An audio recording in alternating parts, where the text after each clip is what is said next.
Bonjour et bienvenue à En Action. Aujourd'hui, on va parler d'entraînement des athlètes de haut niveau. On est avec François Pépin, qui est entraîneur de haut niveau en ski de fond. Comment ça va, François? Ça va bien, toi? Oui, merci beaucoup. Euh, Ça fait longtemps que tu entraînes du ski de fond, déjà en ski de fond. Comment là, ça s'est passé cette année pour entraîner des athlètes? Est-ce qu'il y a eu des exemptions? Nous, tu sais, on s'entraîne plus au gym, mais comment ça fonctionne pour un athlète de haut niveau pendant la COVID? Il y a eu, on était quand même dans les chanceux là.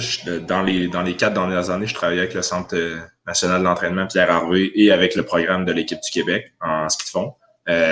Donc beaucoup impliqué autant de haut niveau avec l'équipe nationale que dans les clubs qui ont des sports-études à gérer et la clientèle un peu plus adolescente.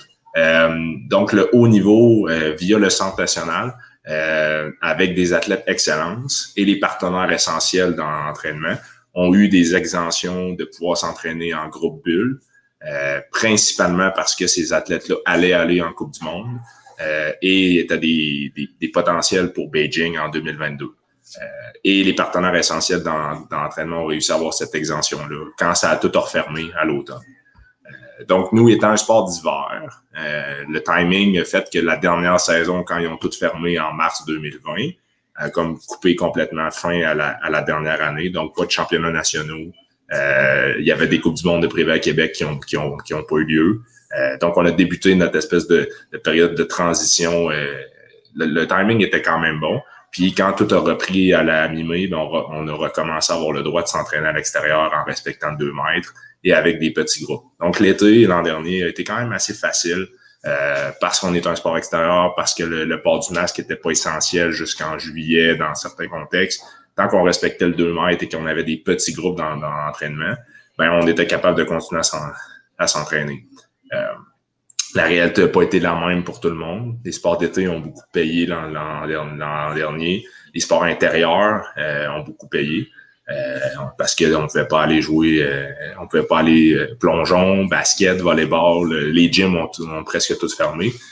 Bon, il y a quand même beaucoup de sports qui ont réussi à avoir une saison pareille l'été dernier.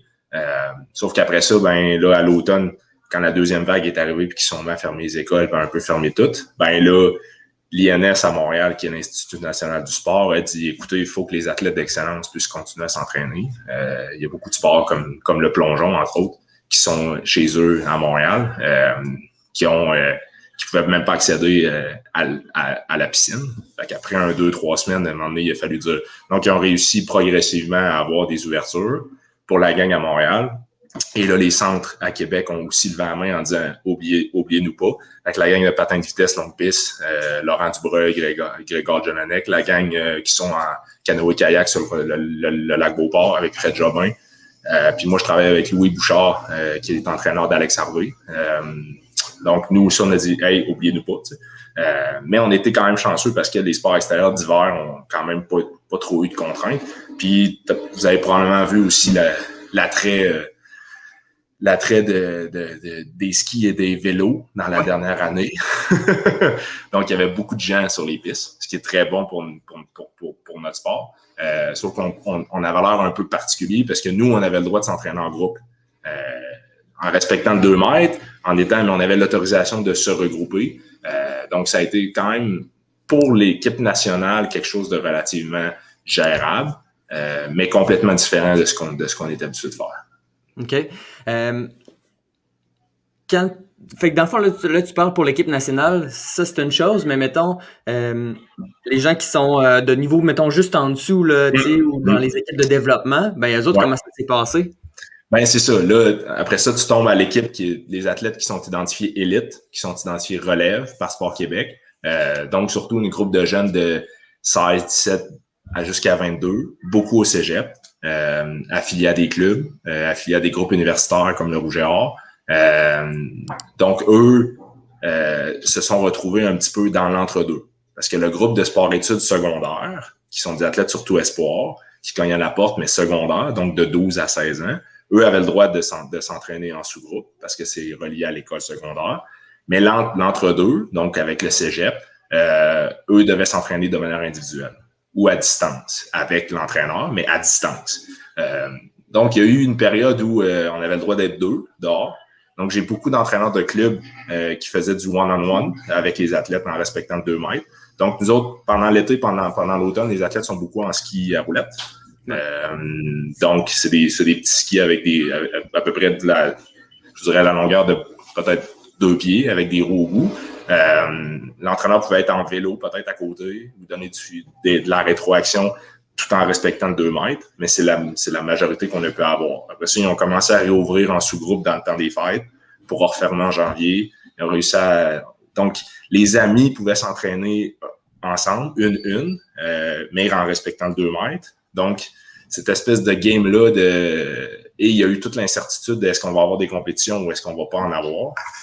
Donc, un moment donné, à l'automne, en novembre, à la fédération provinciale, un moment donné, on a dit, ben là, on tire la plug, puis on lui dit déjà, il n'y aura pas de saison de compétition. Donc, on a repitché la balle un peu dans les clubs en disant, on va vous donner du financement, mais vous devez commencer à vous organiser un circuit régional d'initiative pour garder les athlètes motivés. Et ça a quand même super bien fonctionné. Donc, exemple, dans une journée, les athlètes allaient, exemple, eux autres même se chronométrer sur un parcours, genre Strava, pendant l'hiver. Donc, une journée X, pas en groupe, individuel. Puis là, à la fin de la journée, on avait une idée des temps d'un petit peu tout le monde. Okay. Puis, fait qu'il y a beaucoup de clubs qui ont pris la balle en disant, OK, il faut garder nos athlètes motivés. Qu'est-ce qu'on fait? Et ça a super bien répondu dans les clubs. Tu sais, on n'a pas vraiment redonné. Juste d'avoir un petit 1000, 2000, 3000, 5000 dans chacun des clubs, qui est de l'argent qui habituellement était quand même distribué pour les compétitions, mais qu'on a redonné dans les clubs. Les gens ont embarqué beaucoup. Ouais. Mais par contre, c'est l'entraînement à distance. Donc, les athlètes se sont beaucoup entraînés seuls dans le groupe élite relève. Et ça, c'est clairement quelque chose on va perdre des athlètes à cause de ça, c'est sûr. Dans la majorité des sports, en fait. Ce qu'ils font, on est dans les privilégiés sports extérieurs. Faites juste essayer de penser qu'ils s'entraînent à l'intérieur pendant l'hiver. Puis je dirais, c'est 3/4 des sports.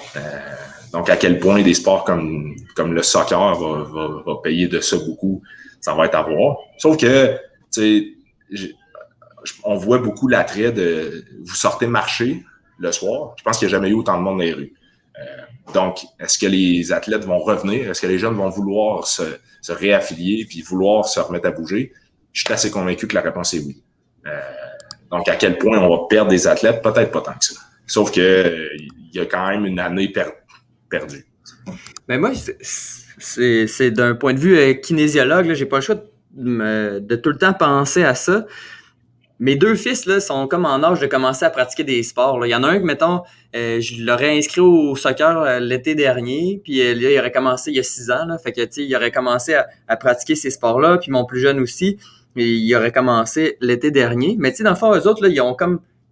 Ça fait quasiment 2 ans là, qu'ils perdent là, en termes de développement athlétique. Là. Puis là, tu vas me dire, ouais, c'est bien plus important la santé de la population, puis de ne pas engorger les hôpitaux que le développement athlétique. Je suis entièrement d'accord. Sauf que est-ce que tu penses que ces années-là de développement athlétique vont être perdues à tout jamais, ou est-ce que tu as l'impression, maintenant que les athlètes, surtout, en fait, c'est encore plus critique pour les gens qui ont 15 ans, là, tu sais, ou est-ce que quand tu perds une année, elle est irrattrapable, là, si on veut. Là.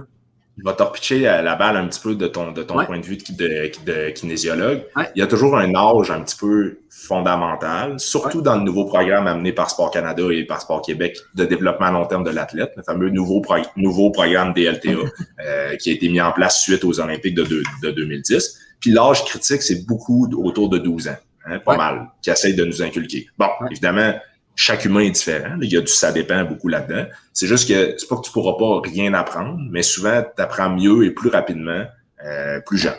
Donc, il y a beaucoup de choses que tes 2 gars vont avoir pu apprendre avec toi sur le terrain. Mais c'est sûr que ça aurait été un petit peu plus pratique de les enseigner dans le soccer pour qu'ils apprennent la vitesse, la jonglerie des ballons, les choses comme ça. Mais je suis assez convaincu que ils vont pas nécessairement y perdre au bénéfice parce que les mecs qui rembarquent sur le terrain, les coachs vont tellement être motivés d'aller les rechercher et probablement que l'accent va avoir été mis encore plus, va être mis là-dessus. Après ça, ceux qui étaient déjà affiliés dans des sports, donc à 8, 9, 10, 11, 12 ans, 13, 14, ben, qu'est-ce qu'ils pouvaient pitcher aux jeunes, les entraîneurs? C'était des propositions de vidéos. C'était des propositions de, OK, il faut que tu travailles ça. En ski de fond, nous autres, il y a eu beaucoup de vidéos à l'automne de, OK, voici votre circuit d'entraînement pour aujourd'hui. On fait des sauts, on fait ci, on fait des accélérations. Il y a beaucoup d'éléments techniques qu'on a travaillé pendant l'hiver puis pendant l'automne qu'habituellement, on n'aura même pas le temps de faire. Donc, le fait de retirer l'espèce de saison de compétition va avoir amené des éléments intéressants pour les sports d'hiver parce que ça a permis aux athlètes et aux coachs de travailler un peu plus sur des choses que d'habituellement, on ne travaille pas. Où on met moins l'accent sur neige. Je pense que c'est un peu la même chose dans la majorité des autres sports. Ils peuvent travailler, ils ont eu plus le temps parce que les compétitions n'étaient pas au rendez-vous. Pour le groupe, parce que nous autres, on a quand même, je dirais, une vingtaine d'athlètes canadiens qui ont réussi à aller compétitionner autant des championnats du monde junior, des championnats du monde senior, des Coupes du monde, mais ça reste quand même juste un groupe de 20-30 athlètes. C'est l'étape entre les deux. Après ça, ben, moi, je pense que j'ai jamais autant communiqué comme coordonnateur du programme Équipe du Québec. J'ai jamais autant communiqué avec les athlètes. OK, j'ai ce petit bug-là à l'épaule. OK, effectivement, ma nutrition n'est peut-être pas parfaite. Donc, ils ont eu le temps de travailler sur beaucoup d'éléments qu'habituellement, n'auraient pas mis l'accent autant là-dessus. Ou une idée de, OK, on essaie de faire 100 km dans notre prochaine fin de semaine. OK, ouais, peut-être que ma gourde n'était peut-être pas assez bien remplie. Peut-être que ça me prend un peu plus que de l'eau. Définitivement. Mais un athlète de 14 ans n'aura jamais pensé à cette étape-là. Souvent, on va le voir à 17-18. Là, tu te dis, ben voyons, tu te souviens pas d'avoir essayé ça? Ben non, je l'avais jamais fait jusqu'à maintenant. Donc, c'est des éléments comme ça, je pense, qui vont avoir été intéressants de la dernière année. Ben, c'est très intéressant. Tu sais, dans le fond, vous avez la chance d'avoir un sport où est-ce que ça se fait relativement bien à distance. Mettons, moi, j'ai joué au badminton pendant longtemps. Le badminton, c'est un peu plus difficile à pratiquer dans ton salon. Là. Tu peux bien te faire un circuit, là, mais à un moment donné, t'es même pas proche de refaire le même sport. Là, je pense que les habiletés techniques qu'on aurait travaillées, en tout cas, bon, sont plus dures à travailler. Mais tu as raison que pour tous les sports où est-ce qu'il y a beaucoup d'endurance fondamentale ou qui se pratiquent bien seul, ben effectivement que de sauter une saison de compétition, ça n'a peut-être pas tant d'impact parce que dans le fond, tu n'as pas de compétition, mais tu as de la pratique beaucoup. Fait que t'en perds moins que dans d'autres sports. L'élément le plus important, je pense, ça va avoir été de garder les athlètes motivés, peu importe le sport. Puis ça nous a vraiment remis en question comme entraîneur. Puis je pense qu'on n'a jamais autant communiqué entre nous sur « Hey, tu fais quoi chez vous? » Ah, OK, ça me donne des idées. Puis, tu sais, il n'y a jamais eu un aussi gros partage parce qu'on était tous dans le même groupe. Faites un Zoom avec mon équipe de coachs provinciaux d'une vingtaine de personnes en octobre. Puis tout le monde était un peu dans le même mood de... genre, je suis plus capable, là. OK, bon, OK. C'est nous autres les forts, c'est nous autres les leaders vers où il faut aller. Mais effectivement, c'est pas pour rien que la réaction des dernières semaines, comme le tennis et comme le golf, sur ça prend le port du masque à l'extérieur, la réaction a été comme immédiate en disant, coudonc, vous voulez tuer notre sport? Et je pense qu'ils avaient raison, parce que ça fait 1 an qu'on pratique des sports extérieurs en respectant le concept du 2 mètres. Donc, les gens qui ont besoin de quelqu'un pour leur envoyer la balle, comme en badminton, les sports d'équipe, évidemment, ont besoin de cet élément-là. Tu sais. Fait que, Très intéressant. Mais, en tout cas, je ne veux pas embarquer dans ce débat-là du masque au tennis. Là. Non. Mon but, ça n'était pas ça. Tu sais. Puis je comprends très bien l'élément de la santé publique.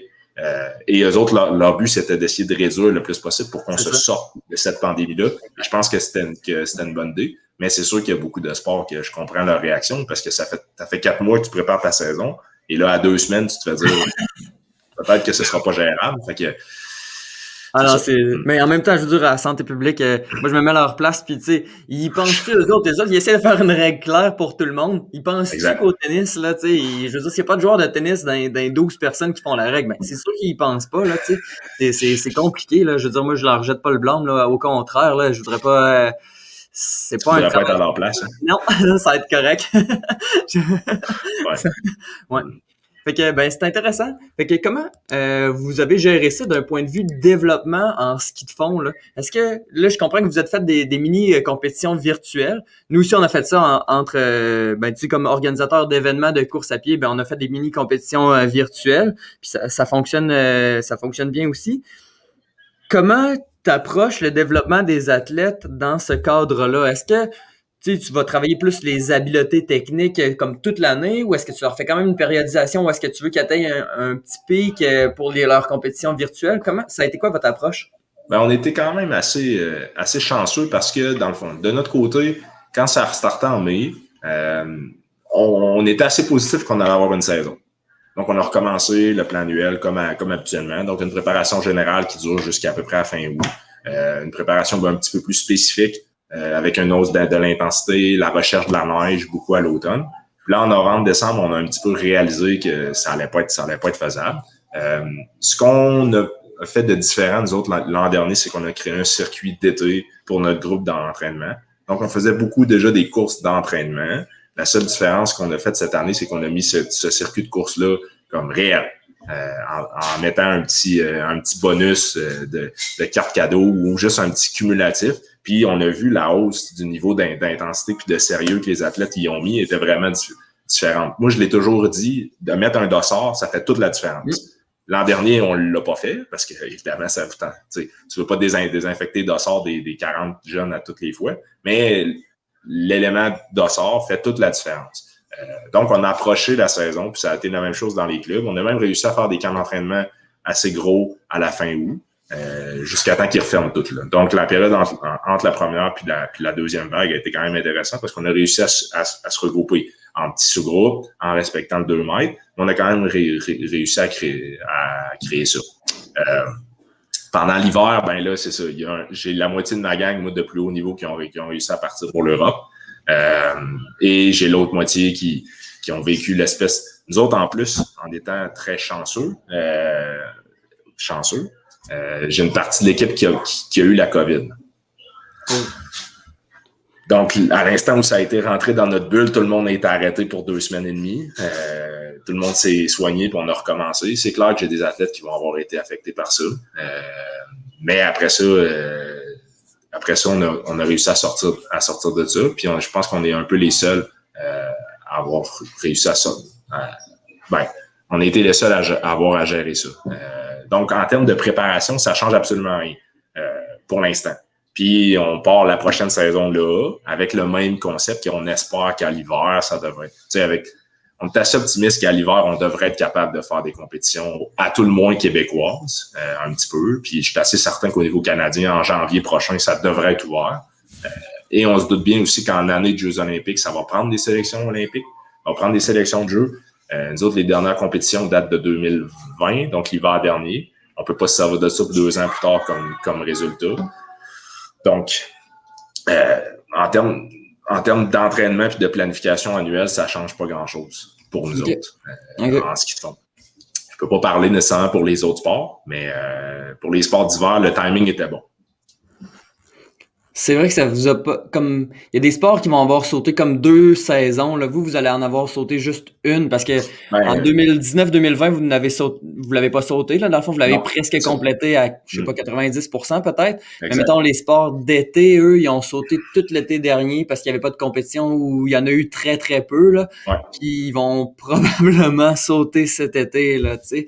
En tout cas tout ce qui est haut niveau puis rassemblements plus interrégionaux, ça c'est sûr, peut-être qu'il va y avoir des compétitions en fin de l'été plus régional.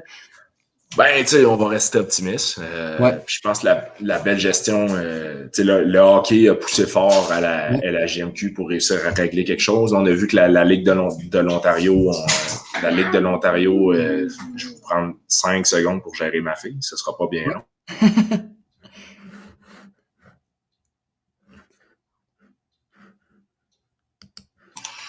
Bon, excusez, l'école à la maison.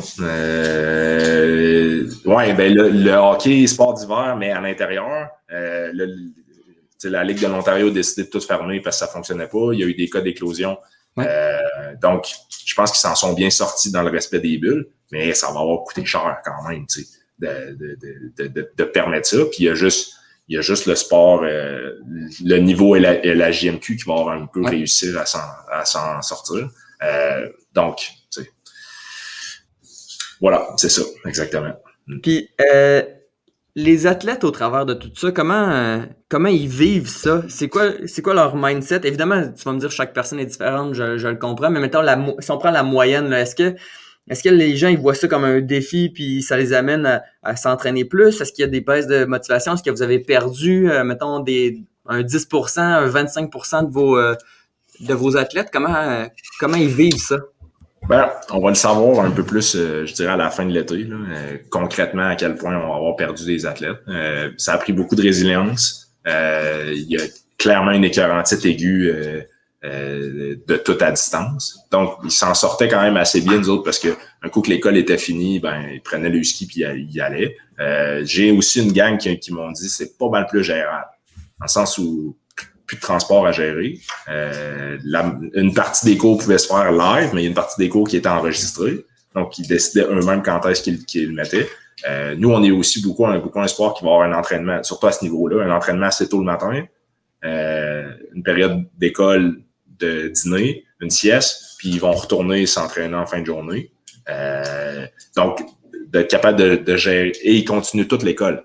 Il y a encore beaucoup un concept que si tu veux performer dans un très, très haut niveau, il faut que tu arrêtes l'école. C'est vraiment pas le cas. En fait, ce n'est plus le cas dans pratiquement aucun sport, encore moins en ski de fond, parce que c'est gérable. Évidemment, ils seront pas temps plein à l'université avec un 5 cours. On peut être à 2 cours, 3 cours. Ou au cégep, ça va être un 4 à 5, 6 cours. Donc, évidemment, ça prend plus de temps, mais c'est beaucoup plus gérable. Ils peuvent performer dans le sport et à l'école. Donc, j'en ai beaucoup qui m'ont dit c'est pas mal plus gérable à distance. T'sais. Sauf que tu perds tout l'aspect social. Donc, l'élément motivation a été beaucoup à garder. Est-ce qu'on va avoir perdu beaucoup d'athlètes? Je ne l'espère pas, mais on va le savoir plus à la fin de l'été.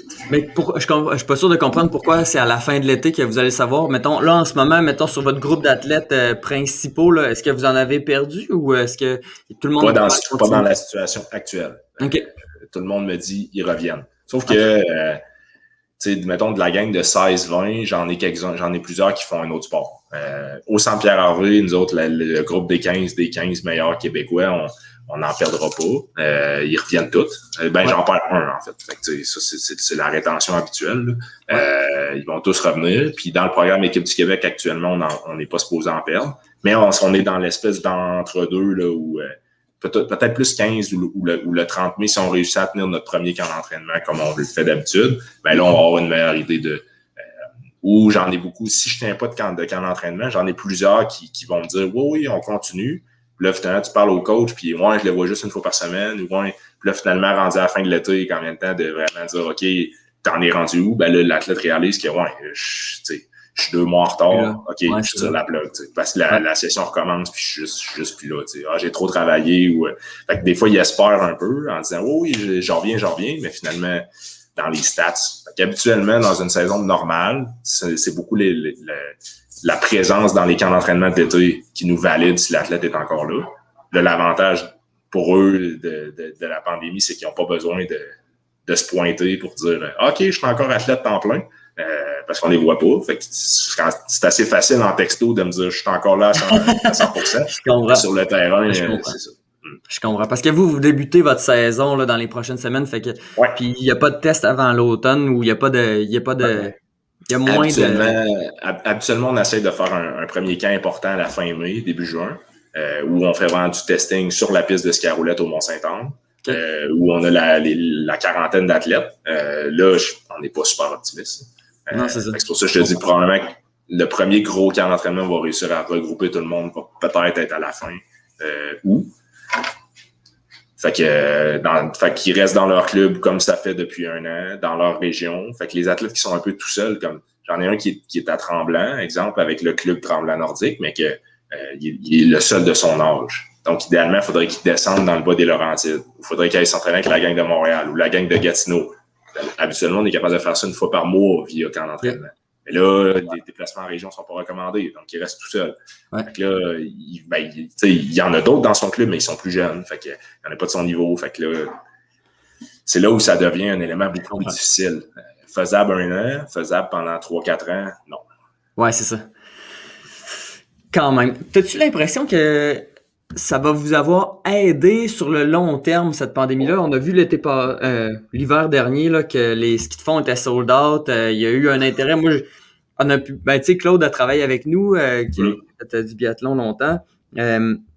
elle a publié un article sur comment débuter le ski de fond. Je m'attendais à rien, mais je pense que c'est notre plus gros article de toute l'année, là. Il a été partagé des dizaines et des dizaines de fois.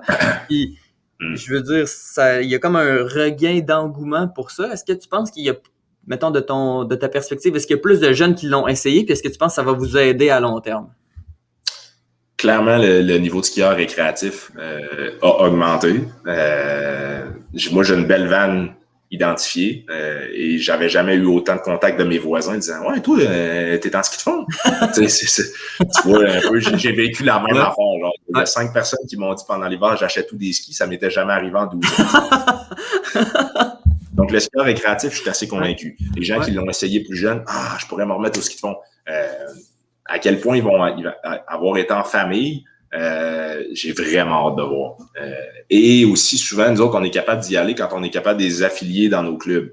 Parce que ça leur prend un petit peu d'encadrement pour qu'ils veulent y retourner. Parce que souvent, dans l'âge assez critique de 8 à 15 ans, partir dans le bois pendant 1 heure avec tes parents, quand tu as de la misère un petit peu à bien comprendre le principe du geste, ben, c'est pas l'activité la plus le fun. Ouais.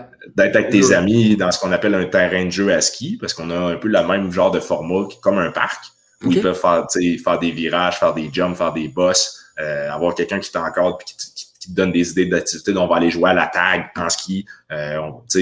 C'est ça qu'on essaye de faire beaucoup avec le groupe de moins de 12 ans. Et éventuellement, on les amène en compétition. Puis là, ils ont l'espèce de bulle de hockey. J'aime ça. Je vais vraiment, vraiment embarquer. Mais c'est l'effet beaucoup ami, c'est l'effet plaisir de l'activité. Donc, si les parents sont capables de les embarquer et de les faire revenir l'hiver prochain parce qu'ils ont eu assez de fun, ça va être payant pour nous autres. Après ça, à quel point l'élément compétitif va être boosté par la situation actuelle, j'espère que oui, mais dur à dire à quel point ça va être bon. Je comprends. C'est vrai que c'est pas le sport le plus sexy là, quand t'as 8 ans. Là. Tu t'en fais Mais, avec tes parents. Là, ça prend quelqu'un qui a un intérêt pour le plein air, pour les longues distances. mais C'est encore plus là, rare, mais ça je veux dire, existe. c'est comme le patin, c'est comme la raquette. Absolument. Ça peut devenir une activité le fun. Ça peut être, on va aller faire 1 heure, on va avoir notre petite collation, on va regarder, Ouais. on va regarder les oiseaux, on va faire tomber de la neige Sur lui en de arrière. l'arbre. Ouais, c'est ça, sur ton frère en arrière qui va dire, je suis plus capable. Mais, Lui, il en fera pas de ski de fond. ben, tu vois, mon frère a réussi à me garder dans le ski de même. Mais, Ah ouais? euh, je- c'est vraiment dur à prédire. Par contre, l'avantage, nous autres, c'est que la fédération provinciale est maintenant aussi la fédération de loisirs. Donc, OK. le niveau de skieurs récréatifs, ce qu'on espère, c'est qu'on va les garder. Parce que une hausse de participants, éventuellement, amène une hausse de revenus, qui amène une hausse de qualité de piste, qui amène une hausse éventuellement de la lumière dans ces pistes-là, qualité des installations. Le petit chalet au fond du bois, il peut devenir chauffé. D'une autre manière, donc on passe beaucoup anciennement, les pistes tracées par motoneige 1 fois par semaine peuvent le devenir 1 fois par jour par un vrai Bambi, un vrai traceur, un peu comme sur les plaines. Sauf que la situation actuelle, c'est que la majorité des centres arrivent, mais ont de la misère un petit peu à arriver parce que c'est encore toujours un concept de je veux pas trop payer pour accéder au site ou je veux que ce soit gratuit, géré par la municipalité ou comme sur les plaines d'Abraham à Québec, géré par la Commission de la capitale nationale, donc financé par l'État. Donc c'est là que ça devient un peu un intéressant. T'sais, on n'est pas comme le ski alpin où il y a une mentalité Ouais. de donc, il y a ça à bâtir encore un peu pour nous, mais plus il va y avoir des gens dans les pistes, plus la qualité des installations va être élevée et plus ça va devenir payant à long terme pour nous. Okay.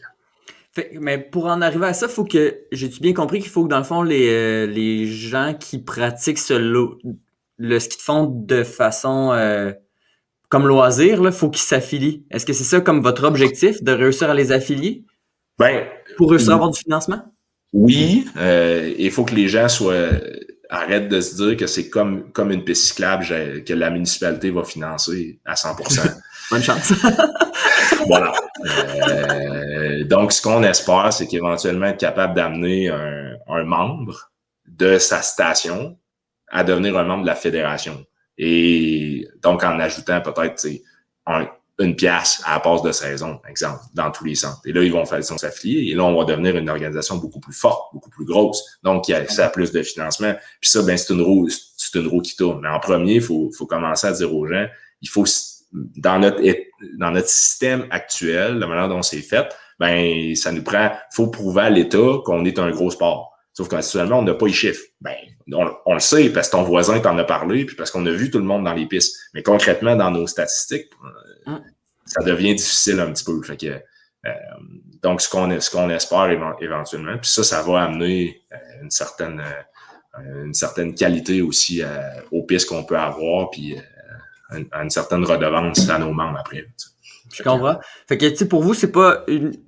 Dans le fond, la pandémie, évidemment que pour le développement du sport d'un point de vue haut niveau, c'est pas l'idéal, là, puis ça vous a affecté, mais moins probablement que d'autres sports. Par contre, si on regarde le long terme, ce que je comprends, c'est que l'impact, si c'est bien, si vous l'utilisez de façon adéquate, puis vous essayez d'en profiter le plus possible, ben ça peut avoir un impact relativement bénéfique sur le long terme en termes d'augmentation de la quantité de skieurs, d'affiliation et de revenus ensuite pour la fédération. C'est ce que je comprends.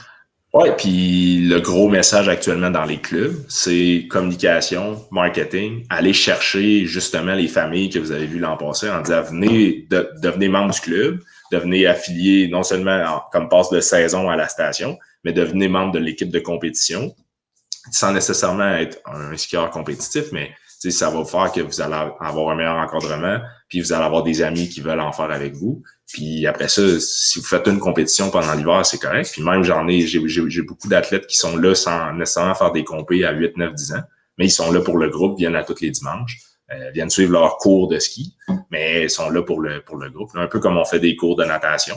Ben oui. Pour apprendre à nager, ben c'est un peu le même principe, sauf qu'avec ça, tu amènes un certain encadrement. Donc, c'est là, le gros message actuellement, c'est beaucoup sur la communication, sur le marketing, puis sur dire à quel point le ski de fond, c'est cool. Ça fonctionne-tu bien, ça? Parce que, tu sais, des fois, les clubs, ça devient très élitiste vraiment vite, puis il n'y a pas toujours ce réflexe-là de marketing, comme tu dis, puis de outreach, là, d'aller chercher du monde à l'extérieur. Comment ça fonctionne-tu bien, cet effort-là, marketing? On a encore beaucoup de mœurs à tuer. Je te ferai pas de cachette, là. T'es dans un club de compétition, ça te prend le race suit, puis il faut t'aller vite. Donc, on essaye beaucoup de vendre aussi le concept de cours de ski. Donc, un programme, entre autres, comme les Jack Rabbit. Sauf que on dirait que c'est encore un petit peu des mondes en parallèle. Nous, ce qu'on essaie de créer, c'est une fusion. C'est pas parce que t'as le manteau écrit Club Nordique Mont-Saint-Anne ou la balade à Saint-Jacques-Chrysostome ou n'importe quel autre club. C'est pas parce que t'as un manteau écrit ça dessus que nécessairement c'est juste l'élitiste, c'est ouvert à tous. Puis c'est comme ça que tu as du plaisir avec des amis. Même principe qu'une équipe de baseball, même principe que. Donc, ce qu'on essaye beaucoup éventuellement, c'est d'embarquer un peu plus dans les plans de la municipalité, comme offre de cours de ski ou comme offre d'équipe de compétition, comme l'est le baseball, comme l'est le soccer, comme l'est la natation. Tu sais. Fait que, donc, on essaye d'aller, je te dirais, battre contre les mœurs un peu. Ouais. T'es pas obligé d'avoir un race suit pour faire du ski de fond puis avoir du fun à faire ça. Tu sais. Fait que, cool, ben merci François pour c'est très éclairant là, tu sais, d'avoir ton point de vue d'entraîneur, tu sais, qui est là puis qui est impliqué dans toutes sortes de structures de développement en lien avec le ski de fond pendant cette pandémie-là. C'est pas facile. Moi, je vous lève mon chapeau là, tu sais, nous on fait plus, je veux dire, c'est un milieu là, le développement sportif dans lequel j'étais impliqué pendant longtemps puis qui est vraiment intéressant, mais honnêtement là, ça a dû être vraiment, je me mets dans tes chaussures là, puis ça a dû être vraiment difficile. Tu sais, oui, d'un point de vue réaliser ses activités, mais aussi d'un point de vue des fois moral, là, tu sais, ça devient un peu décourageant quand ce que t'aimes, finalement, tu peux pas le faire. Là. Fait que, en tout cas, je vous lève mon chapeau, puis je vous souhaite bonne chance pour bon succès pour la suite. Je peux te repitcher la balle parce que je le sais à quel point l'événementiel a été difficile cette année. Donc, tu sais, lâchez pas. Puis, je pense que vous avez quand même pris la balle au bon aussi pour aller chercher les entreprises un petit peu plus, puis voir que c'est réalisable de continuer à le faire pareil. Mais on est un peu dans le même monde du sport et de l'événementiel, ça reste difficile. Ouais. Donc, on continue à bouger, on continue à se mettre en action. Puis, merci beaucoup pour la plage de communication. Merci à toi. Salut François. Ciao.